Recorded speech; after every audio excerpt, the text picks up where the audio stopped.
Hello, നമ്മുടെ പുതിയൊരു വീഡിയോയിലൊക്കെ എല്ലാവർക്കും സ്വാഗതം. അപ്പോൾ നമ്മൾ ഇന്ന് ബീഫ് കറിയും നെയ്ച്ചോറ് വന്നിട്ടാണ് ഉണ്ടാക്കുന്നത്. അപ്പോൾ ബീഫ് നല്ല വൃത്തി കഴുകിയെടുത്തിട്ട് അതിൽ മസാല വരക്കാൻ വേണ്ടിയിട്ട് കുറച്ച് മഞ്ഞൾപ്പൊടി, മുളക് പൊടി, മല്ലിപ്പൊടി, കുറച്ച് ഇറച്ചി മസാലയും പിന്നെ ആവശ്യത്തിന് ഉപ്പും കൂടി ചേർത്തിട്ട് നല്ലോണം ബീഫ് കുഴച്ച് മാറ്റി വെക്കുന്നുണ്ട്.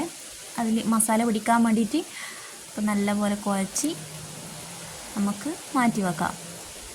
അതിലേക്ക് ഇഞ്ചിയും വെളുത്തുള്ളിയും കൂടി ചേർക്കാൻ വിട്ടുപോയി. അപ്പോൾ അതും കൂടി ചേർത്ത് നല്ലപോലെ മിക്സ് ചെയ്തിട്ട് മാറ്റി വെക്കാം. നമ്മൾ കുക്കറിലാണ് വേവിക്കുന്നത്, പെട്ടെന്ന് വേവാൻ വേണ്ടിയിട്ട്. അപ്പോൾ അതിനകത്ത് ഇറച്ചിയെല്ലാം കൂടി ഇട്ട് കുറച്ച് ആവശ്യത്തിന് വെള്ളം കൂടി ഒഴിക്കുന്നുണ്ട്.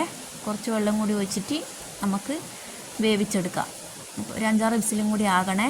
അപ്പോൾ വേറൊരു ചട്ടീനകത്ത് മസാലയ്ക്ക് വേണ്ടിയിട്ട് കുറച്ച് ഓയിൽ, പിന്നെ ഇഞ്ചിയും വെളുത്തുള്ളി ചതച്ചത്, പിന്നെ ഉള്ളിയും കൂടി ചേർത്ത് ഒന്ന് ഇളക്കി കൊടുക്കുക കേട്ടോ. എന്നിട്ട് അതിലേക്ക് പച്ചമുളകും കൂടി ചേർത്തിട്ട് തക്കാളിയും കൂടി ചേർത്ത് അതിനകത്ത് മല്ലിച്ചപ്പും കൂടി ഇടുന്നുണ്ട്, ലേശം എല്ലാം കൂടി ഇട്ട് നല്ലോണം മിക്സ് ചെയ്തെടുക്കുക. ലേശം ഉപ്പും കൂടി ഇടണേ.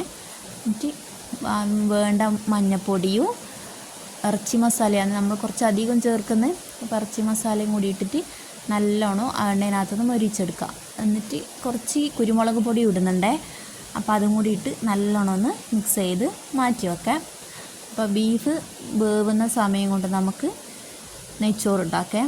അപ്പോൾ ലേശം ഓയിൽ ഒഴിക്കുന്നുണ്ട്, കുറച്ച് നെയ്യ് ഇടുന്നുണ്ട്. അതിനകത്ത് മസാലക്കൂട്ടെല്ലാം കൂടി ഇട്ട് ഒന്ന് ചൂടാക്കിയെടുക്കുക. നമ്മൾ ഇതിനകത്ത് ഉള്ളിയൊന്നും ചേർക്കുന്നില്ലേ. അപ്പോൾ ഈ മസാലയും കൂടി ഇട്ട് അപ്പം അരിക്ക് ആവശ്യത്തിനുള്ള വെള്ളം കൂടി ചേർത്ത് നമുക്ക് ചോറിന് വേണ്ട ഉപ്പും കൂടി ഇട്ടിട്ട് നല്ലോണം ഒന്ന് തിളപ്പിച്ചെടുക്കാം.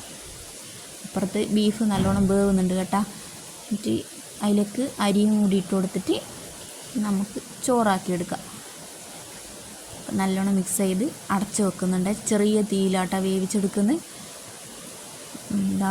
അപ്പോൾ ചോറ് നല്ലോണം വെന്ത് വന്നിട്ടുണ്ട്.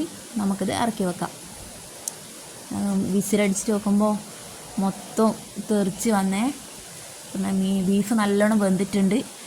ഇനി നമുക്ക് നേരത്തെ ഉണ്ടാക്കി വെച്ച മസാലയിലേക്ക് ചേർത്തിട്ട് നല്ലോണം ഒന്ന് തിളപ്പിച്ചെടുക്കാം. നമ്മൾ ചാറധികം ആക്കുന്നില്ല. പിന്നെ നല്ലോണം ഒന്ന് വറ്റിച്ചിട്ട് മസാലയാക്കിയെടുക്കുക. അപ്പം അതിലേക്ക് കുറച്ച് മല്ലിച്ചപ്പും ഇട്ടിട്ട് നമുക്ക് ഇറക്കാം.